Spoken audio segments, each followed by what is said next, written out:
दोस्तों, स्वागत है आपका मूवी ज्ञान चैनल में। आज मैं आपके लिए एक वेब सीरीज लाया हूं जिसका नाम है तनाव।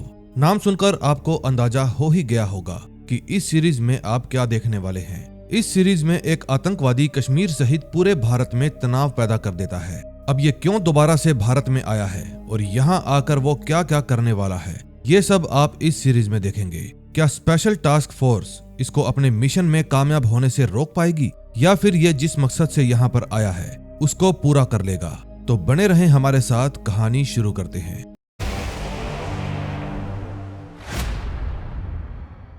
कहानी की शुरुआत 2017 से भारत के खूबसूरत राज्य कश्मीर से होती है। ये हैं प्रोफेसर मुश्ताद। प्रोफेसर साहब राशन की दुकान में जाते हैं और दुकानदार से कुछ राशन मांगते हैं। फिर दुकानदार उनका राशन निकालने लगता है। तभी एक आदमी प्रोफेसर साहब के पास आता है और उनको एक पता दिखाकर उस पते के बारे में पूछता है। प्रोफेसर साहब जब पता देखते हैं तो इतने में वो आदमी अपनी गन निकालता है और प्रोफेसर की पीठ पर लगा देता है और कहता है, क्यों प्रोफेसर, अपना ही पता देखकर घबरा गए? अब मेरी बात ध्यान से सुन, बिना शोर मचाए मेरे साथ मेरे सामने खड़ी उस वैन तक चल। तभी वहीं पास की सड़क पर दो लोगों का एक्सीडेंट हो जाता है। फिर शोर में वो आदमी प्रोफेसर साहब को अपने साथ ले जाने लगता है। ये बात दुकानदार भी नोटिस कर लेता है और दौड़कर सड़क पर खड़ी भीड़ से जाकर कहता है कि प्रोफेसर को कुछ लोग किडनैप कर रहे हैं। ये बात सुनते ही सड़क की सारी भीड़ वैन के पीछे भागने लगती है।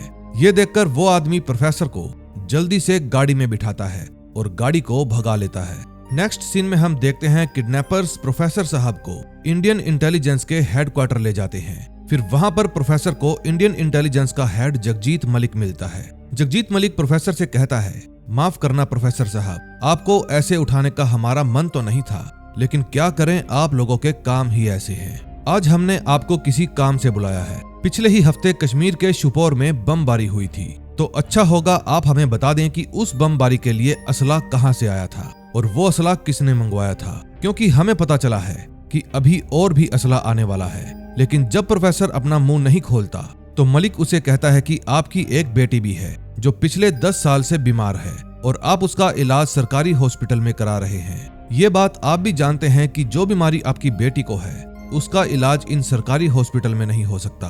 अगर आप चाहो तो आपकी बेटी का इलाज मैं आर्मी हॉस्पिटल में फ्री में करवा सकता हूँ। कम से कम अपने लिए नहीं तो अपनी बेटी के बारे में तो सोचो, नहीं तो वैसे भी आप पर कई आरोप हैं कि आप आतंकवादियों की हेल्प करते हैं और अगर आप जेल चले गए तो आपकी बेटी का क्या होगा?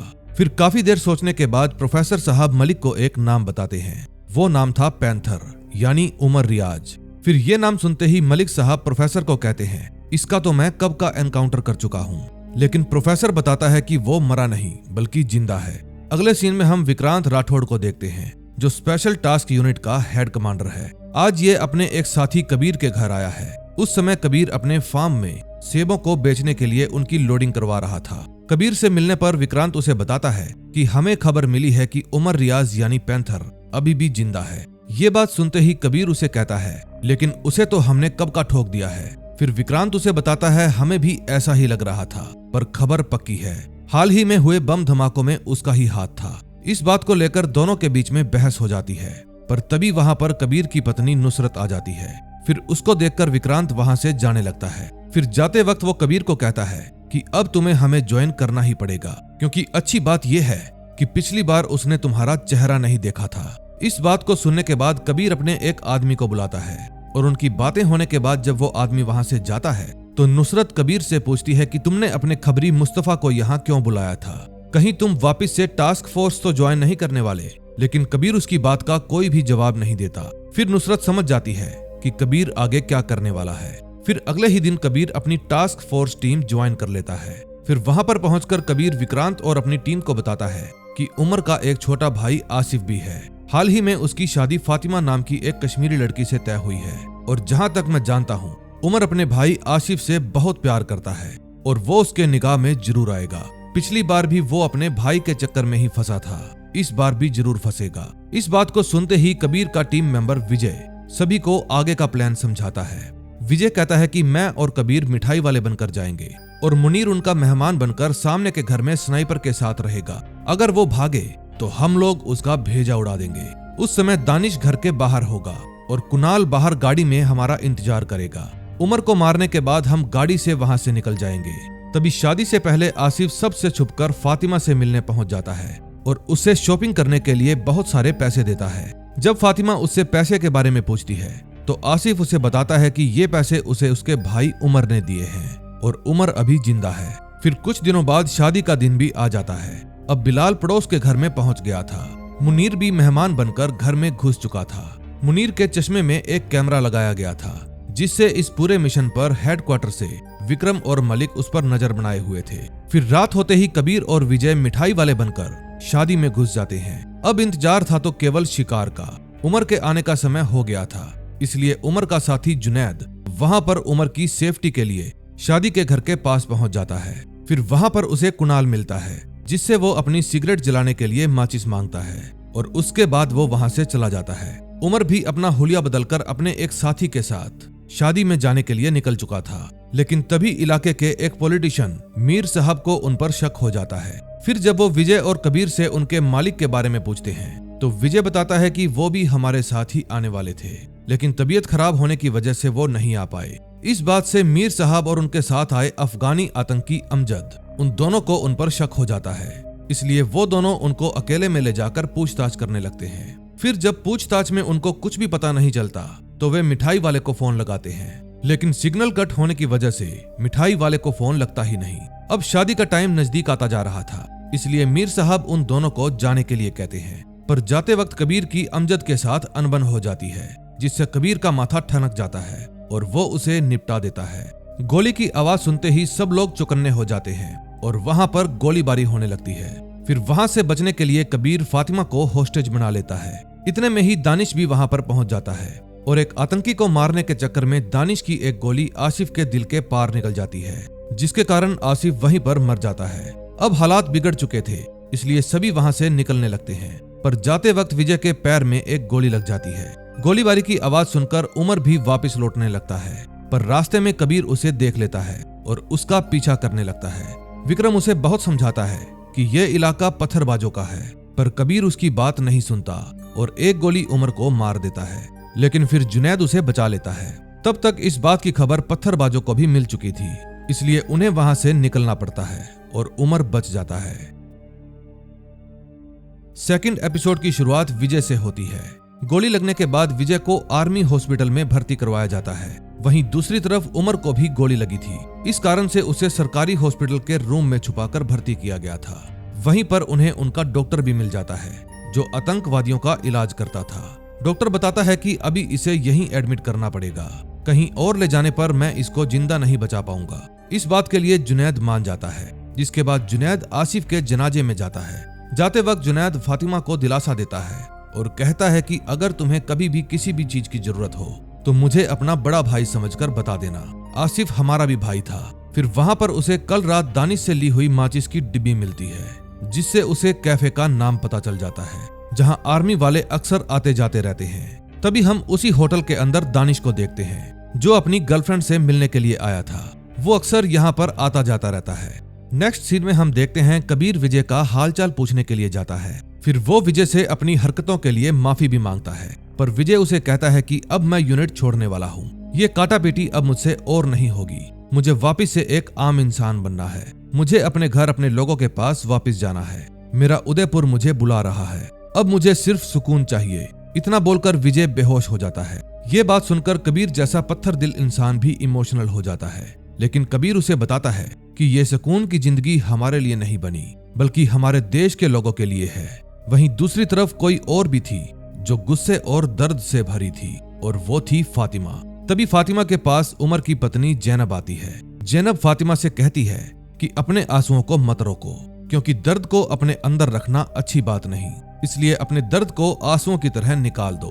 अब वैसे भी जो किस्मत में लिखा होता है वो होकर ही रहता है। अब किसे पता था कि एक ही समय में एक ही घर की 2 बहुएं विधवा हो जाएंगी। अब जो भी हुआ उसे भूल जाओ। ये बात सुनते ही फातिमा जैनब पर चिल्लाने लगती है, इसलिए जैनब उसे छोड़कर उमर की माँ के पास आ जाती है। फिर फातिमा जैनब और उमर की माँ के पास जाकर पूछती है कि क्या अब उमर अपने भाई आसिफ की मौत का बदला लेगा या फिर मुझे ही आसिफ की मौत का बदला लेना पड़ेगा। इस बात पर उमर की माँ फातिमा को डांट देती है और कहती है उमर जाने कब का मर चुका है, इसलिए उसके बारे में ऐसी बात मत करो।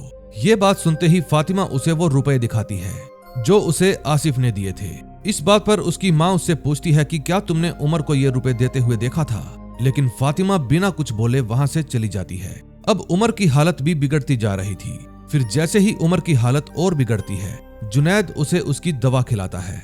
दवा खाने के बाद जब उमर को होश आता है तो वो जुनैद से पूछता है कि शादी में गोली क्यों और किसने चलाई थी, और मेरा भाई आसिफ कैसा है। इस बात पर जब जुनैद कुछ नहीं बोलता तब उमर समझ जाता है कि गोलीबारी में उसका भाई मर गया। ये बात पता चलते ही उमर रोने लगता है। ये लोग दूसरों के परिवार को गोलियां मारने से पहले बिल्कुल भी नहीं सोचते, पर जब बात अपनों पर आती है तभी इनको समझ में आता है कि मौत का दर्द क्या होता है।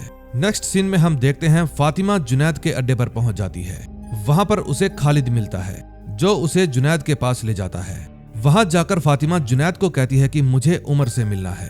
फिर जुनैद उसे कहता है आप क्या बात कर रही हो, आपको पता तो है कि उमर कब का मर चुका। लेकिन फातिमा उसे कहती है कि तुम मुझसे झूठ मत बोलो, मुझे पता है उमर अभी जिंदा है, और उसे कह देना मुझे आसिफ का बदला चाहिए। अब या तो उमर मेरी हेल्प करे या फिर मुझे अपना बदला लेना आता है। इतना कहकर फातिमा वहां से चली जाती है। इस बात को सुनने के बाद जुनैद बहुत परेशान हो जाता है, क्योंकि वो नहीं चाहता था कि ये बात किसी और को पता चले कि उमर अभी जिंदा है। इसलिए जुनैद खालिद के साथ उमर से मिलने हॉस्पिटल जाता है।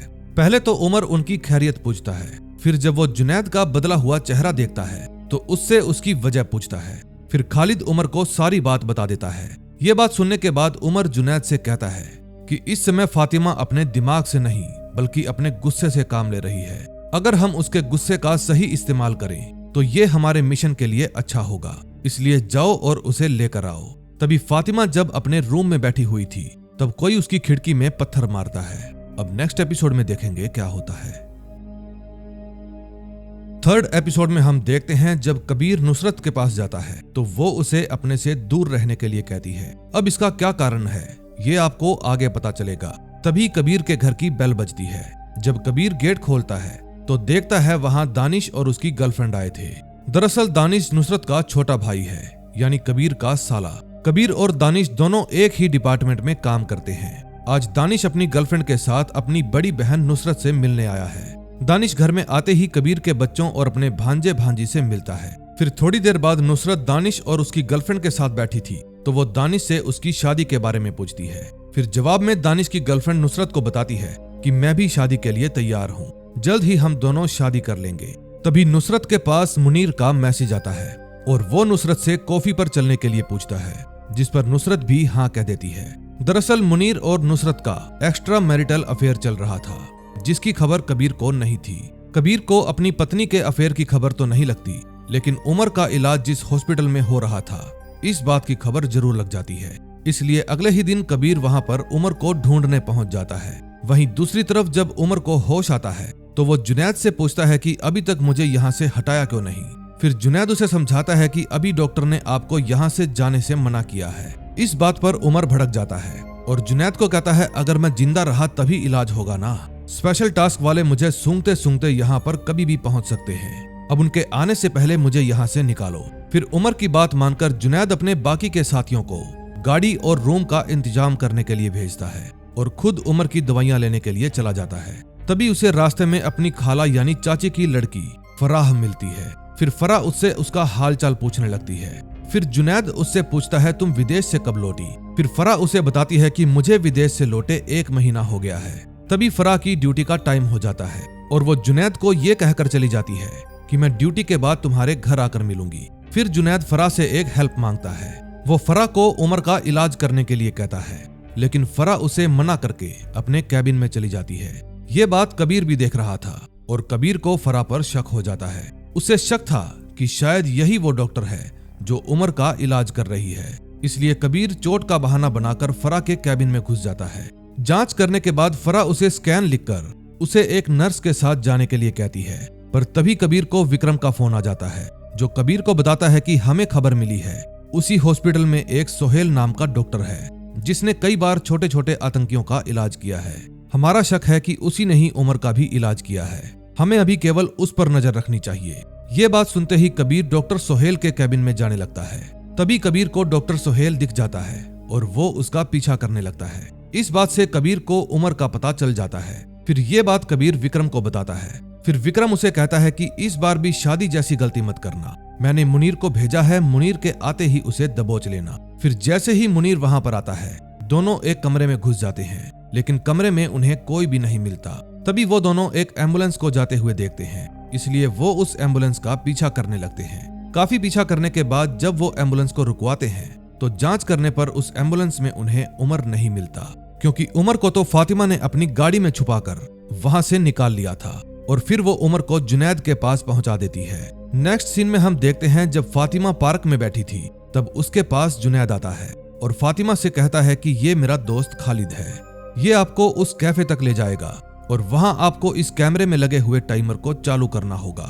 टाइमर लगते ही तुम्हें वहां से निकलना होगा और अगले 2 मिनटों के बाद वहां पर धमाका हो जाएगा। फिर वहां पर बैठे सभी लोगों के चीथड़े उड़ जाएंगे और इस तरह हम आसिफ की मौत का बदला ले पाएंगे। वहीं दूसरी तरफ जब विक्रम और कबीर आसिफ के जनाजे का वीडियो देख रहे थे तो कबीर को जुनैद दिखाई देता है। कबीर बताता है कि मैंने इसे हॉस्पिटल में डॉक्टर से बात करते हुए देखा था। फिर तोशी उसे बताता है कि ये जुनैद है जो कि एक आतंकी है और जो ये डॉक्टर फातिमा है ये उसकी चाची की बेटी है। फिर विक्रम कबीर से कहता है कि अब तुम्हें डॉक्टर से ही जुनैद और उमर का पता लगाना होगा।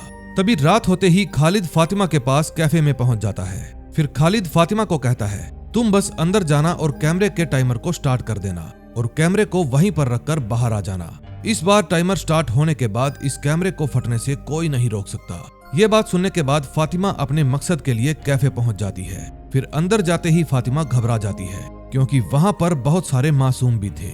इसी घबराहट में फातिमा से उसका सामान गिर जाता है। फिर दानिश की गर्लफ्रेंड उसे उठाकर फातिमा को लौटा देती है। फिर काफी देर सोचने के बाद फातिमा टाइमर ऑन कर देती है, लेकिन अब उसने अपना मन बदल लिया था क्योंकि अब वो खुद भी आसिफ के पास जाना चाहती थी, इसलिए फातिमा वहीं पर बैठी रहती है। पर तभी दानिश की गर्लफ्रेंड को दानिश का फोन आता है और वो उसे सरप्राइज देने के लिए बाहर बुला लेता है। फातिमा को बाहर ना आते हुए देखकर खालिद वहां से भाग जाता है और तभी टाइम भी पूरा हो जाता है, जिससे वहां पर बड़ा धमाका होता है। 4th एपिसोड में हम देखते हैं कैफे में एक बड़ा धमाका होता है। फिर जब धमाके के बाद दानिश को होश आता है तो उसे अपने आसपास हर तरफ लाशें और तबाही ही दिखाई देती है, लेकिन फिर भी दानिश उठकर अपनी गर्लफ्रेंड को ढूंढने लगता है। तभी उसे लाशों के बीच में अपनी गर्लफ्रेंड की लाश भी मिलती है। जिस लड़की से उसकी शादी होने वाली थी आज वो लाश बनकर उसके सामने पड़ी थी। इस बात से दानिश को गहरा सदमा पहुंचता है। तभी जुनैद ब्लास्ट की खबर उमर को देता है और उमर फातिमा के लिए दुआ पढ़ने लगता है। फिर वो जुनैद से कहता है कि मुझे अपनी बीवी जैनब से मिलना है। वहीं दूसरी तरफ मलिक और टास्क फोर्स को बम फटने वाली रात के पहले की सीसीटीवी फुटेज मिल जाती है। फिर मलिक सबको बताता है कि बम फटने वाली रात से पहले जुनैद, खालिद और फातिमा को कैफे के आसपास देखा गया था और जिस रात बम फटा उससे 5 मिनट पहले ही फातिमा कैफे के अंदर भी गई थी और खालिद ने ही उसे वहां पर छोड़ा था। फिर बम फटने से तुरंत पहले ही खालिद वहां से भाग गया। हमारा शक इन्हीं लोगों पर है, इसलिए कबीर को जल्द से जल्द फराह से उमर और जुनैद का पता लगाना होगा। मलिक की बात सुनकर कबीर दोबारा से फराह के पास पहुंच जाता है। पहले तो वो फराह से डेट के लिए पूछता है, लेकिन फराह उसे मना कर देती है। फिर कबीर उसे कहता है कि जब आपका मन बदले तो मुझे कॉल कर देना, ये मेरा कार्ड है। वहीं दूसरी तरफ उमर को ढूंढने के लिए मलिक उमर के घर पहुंच जाता है। फिर वहां पर पहुंचकर वो उमर की बीवी और उसकी माँ से उमर के बारे में पूछने लगता है, लेकिन वो लोग उमर के बारे में कुछ नहीं बताते। फिर मलिक उन्हें धमकी देकर वहां से चला जाता है। नेक्स्ट सीन में हम देखते हैं अपनी गर्लफ्रेंड की मौत के बाद दानिश उसकी याद में शराब की कई सारी बोतलें चढ़ा लेता है और अपनी बाइक लेकर लॉन्ग ड्राइव के लिए निकल पड़ता है। पर रास्ते में ही उसे बीएसएफ वाले मिल जाते हैं जो दानिश को ड्रिंक एंड ड्राइव करने से रोक देते हैं। इस बात से दानिश का माथा ठनक जाता है और वो बीएसएफ वालों पर हाथ उठा देता है। फिर पहले तो बीएसएफ वाले उसकी कुटाई करते हैं और फिर उसे जेल में डाल देते हैं। सुबह होने पर जब कबीर अपनी फैमिली के साथ पिकनिक पर जाने के लिए तैयार हो रहा था तब उसे फराह का मैसेज आता है जो उसे डेट के लिए हाँ कह देती है। लेकिन तभी उसकी बीवी नुसरत वहां पर आ जाती है। नुसरत कहती है जल्दी चलो, हम पहले ही लेट हो चुके हैं। लेकिन कबीर उसे बताता है एक काम आ गया है, हम अभी नहीं जा सकते। फिर नुसरत गुस्सा होकर उसे छोड़कर चली जाती है। तभी कबीर को डिपार्टमेंट से फोन आता है और वहां पर पहुंचकर उसे दानिश मिलता है। फिर कबीर दानिश से पूछता है कि ऐसा क्या हो गया था जो तुमको बीएसएफ वालों पर हाथ उठाना पड़ा। फिर दानिश उसे बताता है कि मैं उस समय उसी कैफे के पास था जब वो बॉम्ब ब्लास्ट हुआ और उसमें मेरी गर्लफ्रेंड भी मारी गई। जल्दी ही हम दोनों शादी करने वाले थे, पर अब सब कुछ खत्म हो गया। फिर दानिश कबीर से कहता है कि मुझे पता है कि ये ब्लास्ट भी उसी कमीने उमर ने ही करवाया है, इसलिए आप मुझसे प्रॉमिस करो कि जब भी हम उमर को मारने के ऑपरेशन में जाएंगे मैं भी आपके साथ चलूंगा, आप मुझे भी लेकर जाएंगे, और प्लीज आप मेरी इस हालत के बारे में विक्रांत को कुछ मत बताना, नहीं तो वो मुझे मिशन से हटा देगा। तभी दानिश के जाते ही वहाँ पर विक्रांत आ जाता है। फिर कबीर दानिश की हालत के बारे में विक्रांत को बता देता है और कहता है कि ये बात दानिश को पता ना चल पाए कि मैंने उसके बारे में आपको बताया है। अभी मैं फराह के साथ डेट पर जा रहा हूँ, अगर कोई इन्फॉर्मेशन मिले या मेरी कोई जरूरत हो तो मुझे फोन कर देना। तभी तोशी के पास डॉक्टर सुहेल के फोन की कॉल रिकॉर्डिंग आती है, जिसमें सुहेल किसी आदमी को कह रहा था कि आज उमर को पुराने बंगले में लेकर जाओ, यानी आज उमर अपना इलाज करवाने के लिए पुराने बंगले में आएगा। फिर तोशी इस बात की खबर अपने हेड विक्रांत को बता देती है। फिर विक्रांत कबीर के पास फोन करके बताता है कि शायद आज उमर को पकड़ने का सही मौका है, आज उमर अपना इलाज करवाने के लिए पुराने बंगले में आने वाला है। इस बात की खबर जैसे ही कबीर को मिलती है, कबीर फराह से कहता है कि मेरे घर में इमरजेंसी है, इसलिए मैं बाद में आता हूँ। इतना बोलकर कबीर डेट को बीच में ही छोड़कर उमर को पकड़ने के लिए चला जाता है। वहीं दूसरी तरफ जैनब भी उमर से मिलने के लिए पुराने बंगले पहुंच जाती है। जैनब उमर से पूछती है कि और कब तक मुझे ऐसे ही छुप छुप कर आपसे मिलना होगा, क्या तुम्हें अपने बच्चों की और मेरी कभी भी याद नहीं आती? फिर उमर उसे कहता है कि मेरा ये मिशन पूरा होते ही मेरे पास टाइम ही टाइम है, बस एक बार मेरा ये मिशन पूरा हो जाने दो। तभी उमर का एक आदमी आता है और उसे बताता है डॉक्टर सुहेल आए हैं। नेक्स्ट सीन में हम देखते हैं कबीर, तोशी, कुणाल, मुनीर और बिलाल कंस्ट्रक्शन वर्कर बनकर पुराने बंगले वाली गली में पहुंच जाते हैं। तभी एक बच्चा कबीर के पास आता है और उसे बताता है कि आगे की सड़क बंद है, इसलिए तुम लोग आगे नहीं जा सकते। फिर कबीर उन बच्चों से कहता है हमें बस थोड़ा ही आगे जाना है, वहीं पर हमें कुछ काम है। ये बात सुनते ही बच्चों को उन पर शक हो जाता है और सारे बच्चे सीटी बजाकर ये बात आतंकवादियों को बता देते हैं। फिर जैसे ही आतंकवादियों को इस बात का पता चलता है कि स्पेशल टास्क वाले यहाँ पर पहुंच गए हैं, तो उमर और जैनब को बेड के नीचे बने हुए एक खुफिया बंकर में छुपा दिया जाता है। लेकिन इतने में कबीर और उसकी टीम आतंकवादियों को मारते हुए बंगले के अंदर घुस जाती है। इस गोलीबारी में एक गोली डॉक्टर सुहेल को भी लग जाती है। फिर कबीर और उसकी टीम को जब वहाँ पर उमर नहीं मिलता तो बिलाल सुहेल से कहता है अब तू मरने वाला है, कम से कम मरने से पहले कोई अच्छा काम तो करता जा और मुझे उमर का पता बता दे। लेकिन सुहेल उसे गाली देकर मर जाता है। अब नेक्स्ट एपिसोड में देखेंगे क्या होता है। 5th एपिसोड में हम देखते हैं मलिक फिर से प्रोफेसर मुश्ताद को अपने ऑफिस में बुलाता है और कहता है अब तो आपकी बेटी ठीक होगी। आखिरकार उसका इलाज आर्मी हॉस्पिटल में हुआ है, जिस पर प्रोफेसर मलिक से कहता है कि मुझे किस काम के लिए बुलाया गया है। फिर मलिक प्रोफेसर को कहता है देखिए प्रोफेसर साहब, पिछली बार आपने उमर की जो इन्फॉर्मेशन दी थी वो तो पूरी तरह से सही थी, इसलिए आप अब हमारा एक आखिरी काम कर दीजिए, मुझे बताइए कि अब उमर कहाँ पर छुपा है। इस बात पर प्रोफेसर मलिक से कहता है कि मुझे जो पता था वो मैंने बता दिया, अब वो कहाँ पर है मुझे कुछ नहीं पता। उनकी बातें तोशी और विक्रम भी सुन रहे थे। फिर तोशी विक्रम को बताती है कि इसे उमर की लोकेशन के बारे में कुछ नहीं पता, लेकिन अब ये उमर से जरूर मिलेगा, इसीलिए हमने इसके जूतों में ट्रैकर और वॉइस रिकॉर्डर लगा दिया है, जिससे हमें इसकी हर एक पल की लोकेशन मिलती रहेगी। फिर बातचीत होने के बाद मलिक मुश्ताद को अपने काफिले के साथ उसके घर पर छोड़ने जाता है। ऐसा उसने इसलिए किया था ताकि कश्मीर के लोग मुश्ताद को गद्दार समझे और फिर मुश्ताद अपनी सफाई देने के लिए उमर से मिलने जाए। ऐसा करने पर स्पेशल टास्क को उनकी लोकेशन मिल जाएगी और होता भी बिल्कुल ऐसे ही है। फिर जैसे ही मुश्ताद अपने घर से बाहर निकलता है तो बच्चे उसके घर के बाहर गद्दार लिख देते हैं। फिर जैसे ही मुश्ताद आगे बढ़ता है उसके पास उसके स्टूडेंट्स आते हैं। फिर उसका स्टूडेंट मुश्ताद से कहता है कि मेरा बाप मुझसे अक्सर कहा करता था कि एक दिन कश्मीर की आजादी होगी, अच्छा हुआ कि मेरा बाप मर गया, वरना तुम जैसे गद्दार को देखकर उसको दर्द होता। इतना बोलकर वो मुश्ताद के मुंह पर थूक देता है और उसको गद्दार कहकर वहां से चला जाता है। फिर मुश्ताद परेशान होकर मीर साहब के पास जाता है और उनसे कहता है कि आपको तो पता ही है कि मैंने अपनी पूरी जवानी कश्मीर की आजादी में लगा दी, भला मैं अपने लोगों के साथ ऐसे गद्दारी क्यों करूंगा। आज हालात बिगड़ गए हैं, पूरा कश्मीर मुझे गद्दार समझ रहा है, सब लोग मुझ पर गुस्सा करते हैं और कल शायद उनका गुस्सा मेरी लाश बनकर आपको दिखाई देगा, इसलिए मैं चाहता हूं कि उमर खुद आकर इन सभी को बताए कि मैं गद्दार नहीं हूं। फिर मीर साहब मुश्ताद से कहते हैं ठीक है, तुम परेशान मत हो, मैं उमर से बात करता हूं, जल्दी ही वो तुम्हें मिलने के लिए बुलाएगा। फिर मुश्ताद मीर साहब का शुक्रिया अदा करके वहां से चला जाता है। मीर और मुश्ताद की ये सारी बातें वॉइस रिकॉर्डर के अंदर तोशी भी सुन लेती है। तभी मुश्ताद के पास जुनैद का फोन आता है और वो उसे बताता है कि उमर खालिद तुमसे मिलना चाहता है। जैसे ही ये खबर तोशी को मिलती है तो वो ये बात विक्रांत को बता देती है, जिसके बाद विक्रांत अपनी स्पेशल फोर्स को उमर खालिद को पकड़ने के लिए भेज देता है। इस मिशन में कबीर के साथ तोशी, कुणाल, बिलाल, मुनीर और दानिश भी थे, जो प्रोफेसर मुश्ताद की लोकेशन का पीछा कर रहे थे। तभी मुश्ताद को जुनैद मिलता है, जो पहले उसकी तलाशी लेता है। फिर वो उसकी आंखों में पट्टी बांधकर उसे अपने साथ उमर के अड्डे पर ले जाता है।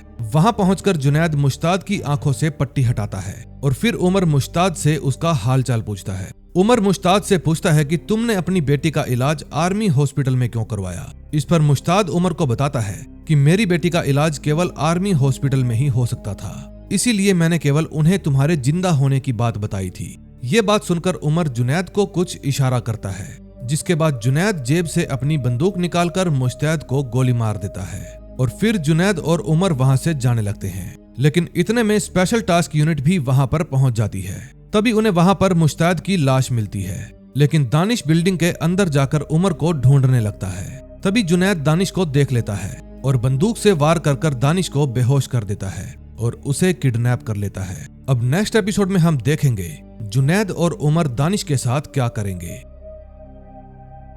6th एपिसोड की शुरुआत दानिश की किडनैपिंग के साथ होती है। जुनैद दानिश से पूछता है कि तेरे हाथ में गन थी और पेट के पास चाकू था, कौन है तू और यहाँ पर क्या करने आया है। जिस पर दानिश जुनैद से झूठ बोल देता है और बताता है कि मेरा नाम रफीक अहमद है, मैं अनंतनाग से आया हूँ और मैं भी एक आतंकी हूँ। फिर जुनैद दानिश से पूछता है कि तू यहाँ पर क्या कर रहा था। दानिश कहता है मैं तो बस घूमने आया था। इस बात पर जुनैद गुस्से में दानिश के मुंह पर गरम गरम चाय फेंक देता है। फिर दानिश बताता है कि मुझे यहाँ पर लश्कर ने भेजा है। फिर जुनैद अपने आदमी को कहकर दानिश के बारे में पता लगाने के लिए कहता है। नेक्स्ट सीन में हम विक्रांत और मलिक के बॉस वकार को देखते हैं। विक्रांत वकार को बताता है कि दानिश को जुनैद ने पकड़ लिया है, पर जल्दी ही हम उनका पता लगा लेंगे। फिर वकार उनसे कहता है कि जल्दी उसका पता लगाओ, इससे पहले कि वो आतंकी अपनी कोई डिमांड रख दें। फिर मलिक अपनी टीम से कहता है कि दानिश को ढूंढने की स्पीड बढ़ाओ, इससे पहले कि उमर को पता चल जाए कि आसिफ को दानिश ने ही मारा है। अगले सीन में हम मीर साहब और अफगानी आतंकी इदरिस को देखते हैं, जो आज दावत के बहाने उमर से मिलने के लिए आए थे। तभी जब उनके पास उमर आता है तो इदरिस उससे पूछता है कि ऐसी क्या जरूरत पड़ गई थी कि तुम लोगों ने एक इंडियन स्पेशल टास्क वाले फौजी को पकड़ लिया है। ये बात पता चलते ही उमर जुनैद को मैसेज कर देता है और दानिश के बारे में बता देता है। फिर इदरिस उमर के ऊपर गुस्सा हो जाता है और कहता है कि तुम्हारी एक बेवकूफी की वजह से हिंदुस्तान और अफगानिस्तान के रिश्ते बिगड़ने वाले हैं और अफगानी डिफेंस का मुझ पर बहुत ज्यादा प्रेशर भी है। इससे हमारे मिशन के ऊपर फर्क पड़ेगा, जो कि मैं बिल्कुल भी होने देना नहीं चाहता, इसलिए तुम्हें दानिश को छोड़ना होगा। ये बात सुनकर उमर और इदरिस के बीच में लड़ाई हो जाती है, जिसको मीर साहब निपटाते हैं। फिर अपने अड्डे पर वापस लौटकर उमर दानिश से पूछता है कि क्या तू ही वो फौजी है जिसने मेरे भाई आसिफ रियाज को मारा था। ये बात सुनते ही दानिश उमर के मुंह पर थूक देता है। दूसरी तरफ फराह के घर में जुनैद के 2 आदमी आते हैं। उनमें से एक फराह से अपने साथ चलने के लिए कहता है, लेकिन जब फराह नहीं मानती तो वो उसको बताता है कि तुम्हारी अम्मी हमारे कब्जे में है, इसलिए या तो तुम हमारे साथ चलो या फिर तुम्हारी बूढ़ी अम्मी जन्नत पहुंच जाएगी। फिर वो फराह को पकड़कर जुनैद के अड्डे पर ले जाते हैं। तभी वहां पर उसे जुनैद मिलता है। फिर जुनैद फराह को बताता है कि मैंने तुम्हें यहाँ पर सर्जरी करने के लिए बुलाया है। ये बात सुनते ही फरार उसे सर्जरी के लिए मना कर देती है। फिर फराह के मुंह से ना सुनकर जुनैद कहता है, अगर तुम सर्जरी नहीं करोगी तो मैं खुद ही कर लूंगा, और इसके बाद अगर ये मर जाए तो इसमें मेरी कोई भी गलती नहीं होगी, इसका इल्जाम तुम्हारे सिर आएगा। और फिर जुनैद दानिश की सर्जरी करने लगता है। ये सब देखकर फराह दानिश की सर्जरी करने के लिए मान जाती है। तभी मीर साहब उमर के अड्डे पर आते हैं और उमर से पूछते हैं कि ऐसी क्या जरूरत आ गई थी कि तुमने मुझे यहाँ पर बुला लिया। फिर उमर मीर साहब से कहता है कि हम इस फौजी को नहीं छोड़ेंगे, ये वही फौजी है जिसने हमारे आसिफ को मारा था। इस बात पर मीर साहब उमर पर गुस्सा हो जाते हैं और कहते हैं कि ये देश तो वैसे भी हम लोगों को आतंकी समझता है, और अगर तुमने उस फौजी को नहीं छोड़ा तो इंडियन आर्मी हम सबको नहीं छोड़ेगी। आखिर तुम चाहते क्या हो। फिर उमर मीर साहब से कहता है कि इस फौजी के बदले हम अपने 20 आदमियों को छुड़ा सकते हैं और ये डील फौजियों से आप करेंगे। वहीं दूसरी तरफ कुणाल गुस्से में पूरी टीम से पूछता है, अगर आज हम लोगों में से कोई किडनैप हुआ होता तो दानिश अपनी जान को दांव पर लगाकर हमें छुड़ाने आता, और अगर आज वो खतरे में है तो हम यहाँ पर भिंडी रोना कर रहे हैं। कितने बुजदिल हो गए हो तुम। फिर कुणाल की मुनीर के साथ बहस हो जाती है। फिर कबीर दोनों की लड़ाई रुकवाता है और पूरी टीम को कहता है कि दानिश मेरी कमांड में पकड़ा गया था, इसलिए मैं जा रहा हूँ उसे बचाने के लिए। जिसको भी मेरे साथ आना है आओ, वरना अपनी इसके बाद कबीर और उसकी टीम मीर साहब के घर में हमला कर देते हैं और कई आतंकवादियों को मारकर मीर साहब को किडनैप कर लेते हैं। फिर वे लोग मीर साहब को अपने सीक्रेट बेस पर ले जाते हैं। अब नेक्स्ट वीडियो में देखेंगे क्या होता है। क्या अब कबीर की टीम अपने फौजी भाई दानिश को जिंदा वापस ला पाएगी या फिर उमर दानिश को मार देगा? क्या ये आतंक इसी तरह चलता रहेगा या फिर इंडियन आर्मी आतंकियों की नाक में लगाम डाल देगी? जानने के लिए देखें नेक्स्ट वीडियो। इस सीरीज में टोटल 12 एपिसोड हैं। 6 मैंने इस वीडियो के अंदर कवर कर दिए हैं और 6 अगली वीडियो में लेकर हाजिर हो जाऊंगा। सो प्लीज अगर अब तक आपने हमारा चैनल सब्सक्राइब नहीं किया तो कर लें और बेल आइकन दबाना मत भूलना, ताकि जैसे ही अगली वीडियो आए आपको पता चल जाए। हम मिलेंगे 2 दिन बाद अगली वीडियो के साथ। Till then bye bye.